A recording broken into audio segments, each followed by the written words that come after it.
انت وداخل تالتة اعدادي، عايزاك تعرف ان السنة دي من اجمل السنين اللي هتمر عليك في حياتك حرفيا. وكونك انك انت خايف دلوقتي، فعايزة اقولك ان انت هتيجي في اخر السنة وهتكتشف ان السنة دي ما كانش فيه اسهل منيها حرفيا، وكانت سنة جميلة.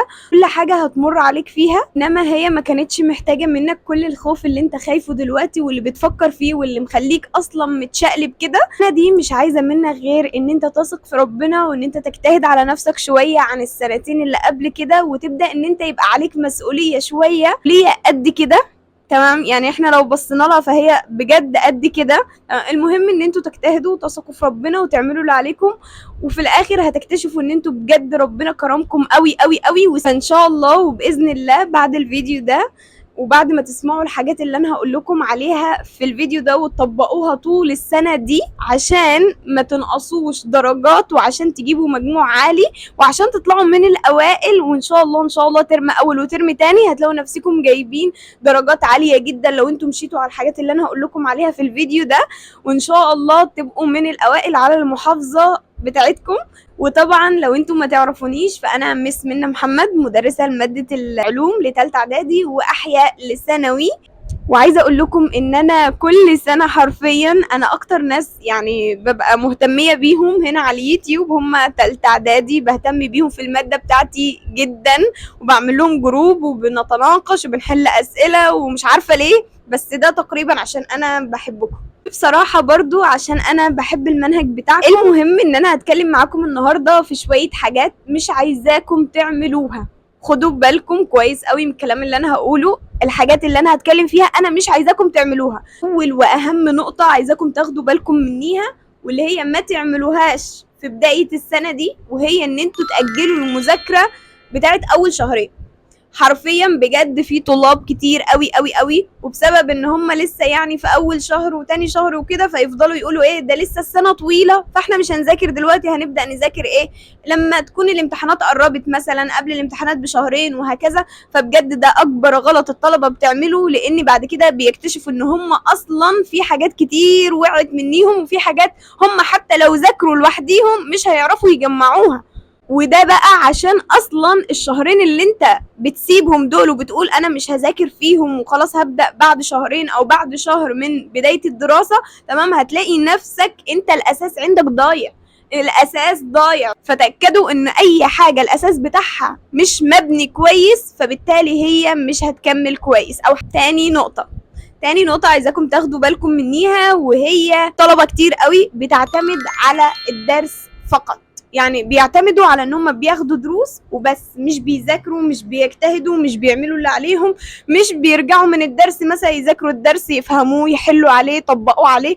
ومش عايزة اي طالب حرفيا بيسمع الفيديو ده يعمل الحاجة دي، لان بجد بتضيع طلاب كتير قوي. لان انت بمجرد ما ترجع من الدرس، مثلا انت الدرس اتشرح لك ولسه الدرس اصلا طازة في دماغك، لسه طازة، تمام، فانت ترجع من الدرس تنام مثلا، تعمل اي حاجة، تيجي بكرة بعده هتلاقي نفسك اوريدي انت نسيت كل المعلومات اللي اتشرحت لك في الدرس. حتى لو فهمتها في الوقت بتاع الدرس، لو حاولت تفهمها بعدين تاني مش هتعرف تفهمها.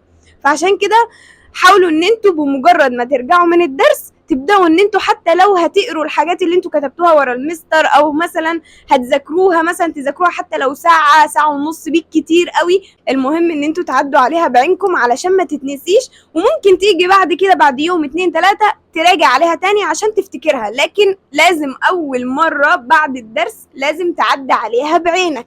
وخصوصا لو مادة علوم ورياضيات، فانت بمجرد ما ترجع من الدرس المفروض ان انت تحل مسألة 2 3 4 على الحاجات اللي المستر شرحها، علشان برضو ما تنساهاش، عشان ما تنساش طريقة الحل، ما تنساش السؤال ده بيتحل ازاي، الفكرة دي هحلها ازاي. الحاجة التالتة خدوا بالكم كويس قوي منيها، في طلبة كتير قوي بتجمع الدروس. يعني ايه بتجمع الدروس يا مس؟ يعني بتسيب مثلا 10 دروس، 15 درس متراكمين عليهم، تمام، ويجوا يقولوا ايه ده احنا مثلا هنذاكرهم بعدين. او مثلا يعني هم كل ما ياخدوا درس يسيبوه ويركنوه، كل ما ياخدوا درس يسيبوه ويركنوه، تمام، لحد ما الدروس مثلا كترت وبقيت كتير عليهم، فبالتالي مش هيعرفوا يذاكروها بعد كده. عايزه افهمكم حاجه، انتوا حتى لو لحقتوا، لان في طلبه فعلا بتقول الكلام ده، ان احنا مثلا بنيجي قبل الامتحانات بنلم الماده وبنجيب فيها درجات عاليه. انا عارفه والله، حتى انا واحده زيكم لما كنت في الكليه انا كنت بلم برضو المواد في ايام الامتحانات، بس ده مش شغل طالب عايز يطلع من الاوائل، عشان نبقى صراحه مع بعض. ده مش شغل طالب عايز يطلع من الاوائل. انا كواحده كنت بعمل كده في الكليه، بس انا ما طلعتش من الاوائل، بس الحمد لله تقديراتي كويسه وعاليه، والحمد لله انا شطوره ومعروفه في الدفعه بتاعتي. ولكن ده برضو مش شغل حد عايز يطلع الاول او يترتب على الدفعه او يطلع الاول على المحافظه او ايا كان. فعشان كده ما تراكموش المذاكره عليكم، ذاكروا اول باول، ما تسيبوش الدروس لحد ما تيجي ليالي الامتحانات. رابع حاجه وهي عدم الحل الكفايه. الطلاب يفضلوا يذاكروا الدروس، يحفظوها ويفهموها، ولكن مش بيحلوا كفايه، وده بجد غلط برضو الطلاب بيمشوا عليه على مدار السنه. وانا مش عايزاكم تعملوا الحاجه دي، لان انا عايزه اقول لك انت مهما ذاكرت ومهما حفظت ومهما فهمت، فانت لو ما حليتش اسئله كتير واسئله كفايه على الجزء اللي انت ذاكرته ده، تبقى انت ضيعت المذاكره بتاعتك على الفاضي، انت ما عملتش حاجه. ليه بقى؟ لاني الشخص اللي مش بيذاكر مش بيعرف نقاط ضعفه. يعني ايه مش بيعرف نقاط ضعفه؟ يعني هو مش بيعرف اصلا هو ايه الحاجات اللي بيقع فيها، ايه الاجزاء مثلا اللي محتاج يثبتها. تمام، الحل كمان بيثبت المعلومات. ذاكم اكتر حاجه تركزوا عليها في السنه دي ان انتوا تحلوا كتير، حلوا كتير على قد ما تقدروا. حرفيا لو انتوا معاكم كتاب مثلا، واعتقد ان معظم الكتب يعني بتبقى كتاب الامتحان، حتى انا يعني بشتغل مع الطلبه بتوعي من كتاب الامتحان، وهو احسن كتاب حرفيا، ومش هتلاقوا بعده، ولا تقولوا لي ملزمه ولا الكلام الفارغ ده، لا بجد هو كتاب الامتحان مفيش بعده. كتاب الامتحان والمحافظات اللي بنحلها في الاخر، محدش يجي يقول لي بقى ايه لا ما احلش محافظات واحل للمستر مدهوني وما اعرفش ايه. بص، المستر مش هيجيب لك من بره، المستر بيجيب من الكتاب، المستر مش بيخترع من دماغه، وحتى لو اخترع فهو بيخترع على اساس الاسئله بتاعت الكتاب والصيغه بتاعت الكتاب، وبيبقى هو اوريدي عنده خبره عشان مثلا حل كتير، مثلا عارف الاسئله، تمام، فبيجيب لك نفس الافكار ونفس الصيغه ونفس كل حاجه. فعشان كده هو كتاب واحد، تمام، الكتاب ده انت هتمشي عليه في كل المواد، هتبدا ان انت تحل فيه الاسئله كلها، مش عايزاك تسيب حرفيا سؤال في الكتاب اللي انت هتذاكر منه اللي هو كتاب الامتحان. حلوا كتير قوي قوي قوي على قد ما تقدروا. دي اكتر نصيحة ممكن انصحكم بيها السنة دي بجد. نصيحة رقم 5، اهمال المواد السهلة. لو انت طالب مثلا بتحب مادة النحو، بتحب مادة الرياضة، بتحب مادة الانجليش، بتحب مادة مثلا العلوم، او بتحب مثلا مادة الدراسات، فنلاقي طلاب كده حرفيا بجد والله. حتى انا لما كان عندي اختي في سنة تالتة اعدادي، هي حاليا اولى ثانوي رايحه تانية، تمام، بس انا كنت بشوف قدام عيني ان هي مثلا ماده زي ماده الرياضه هي بتحبها، فكانت بتذاكرها كتير قوي قوي قوي، تمام، وسايبه لي بقيه المواد ركناها. يعني مثلا ماده زي ماده الدراسات كانت في الترم الاول كانت ركناها حرفيا، ما كانتش بتحبها فكانت ركناها، تمام، وده غلط كبير قوي بيعملوه الطلاب، لان هي فعلا حرفيا جات في اخر الترم بقت مادة الدراسات دي بقت بتصيح على مادة الدراسات دي، بس الموضوع كان صعب بجد. عايزاكم تسيبوا مادة ما تذاكروهاش بسبب ان انتوا مستسهلينها او حتى مستصعبينها. يعني لو انتوا شايفين ان المادة صعبة وانتوا مش قادرين تذاكروها، حاولوا فيها، دوروا على النت وشوفوا من هنا وشوفوا من هنا، شوفوا مدرس واثنين وثلاثة لحد ما تلاقوا حد يعرف يفهمها لكم بجد.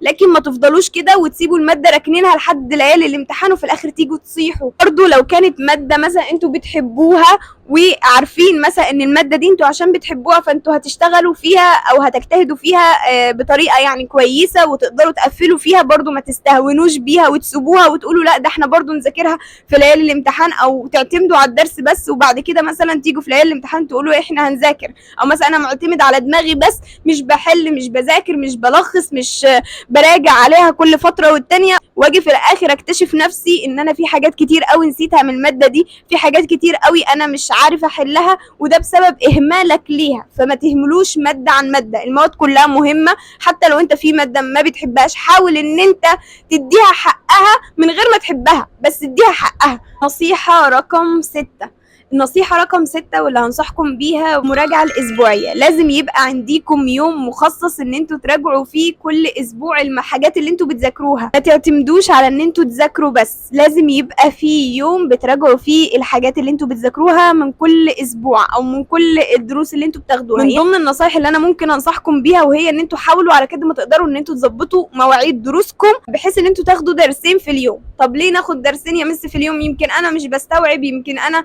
مش بحب ان انا اخد درسين ورا بعض. بقول لكم خدوا درسين في اليوم علشان اصلا تالتة اعدادي انتوا مش هتروحوا، تمام؟ دي اول نقطة، انتوا مش هتروحوا المدرسة. تاني حاجة انتوا لازم تعودوا نفسيكم ان انتوا تناموا بدري وتصحوا بدري عشان تصحوا تذاكروا الصبح، تمام؟ في نفس الوقت عايزه اقول لكم ان انتوا لما تظبطوا مواعيد الدروس بتاعتكم هترتاحوا في السنه، هترتاحوا في الترم، هترتاحوا في ان انتوا تعرفوا تذاكروا وتعرفوا تلموا المواد. حاجه احنا كنا بنتكلم فيها وهي موضوع المراجعه الاسبوعيه. لازم تخلوا يوم، عشان كده بقول لكم ظبطوا دروسكم عشان يبقى في يوم، اليوم ده يبقى يوم فراغ ما عندكش اي حاجه فيه، تمام؟ بحيث ان انت اليوم ده تفضل تراجع فيه كل الحاجات اللي انت ذاكرتها على مدار الاسبوع.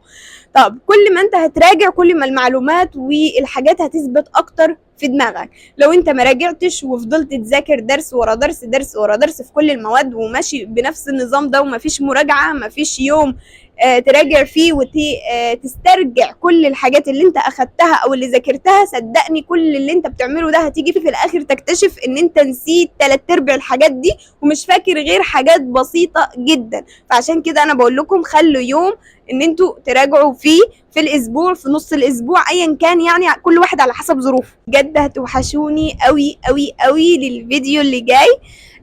مش عارفه بالظبط انا هنزل لكم شرح السنه دي ولا لا، بس ان شاء الله اول ما اقرر ان انا انزل لكم شرح وفيديوهات لماده العلوم فانا اكيد هقول لكم هنا على اليوتيوب ومش هخبي عليكم حاجه. اوكي، متنسوش ان انتوا لو عجبكم الفيديو تعملوا لايك وسبسكرايب للقناه عشان تدخلوا في عيلتي، تمام؟ وحتى لو ما عملناش فيديوهات على اليوتيوب عايزه اقول لكم ان انا هكون معاكم على الواتساب، هنعمل جروب كبير ونلم فيه كل الناس اللي هنا على اليوتيوب وهنتناقش ونحل فيه على كل درس. ممكن اشرح لكم الحاجات اللي انتوا مش فاهمينها واللي انتوا واقعه منيكم وهكذا.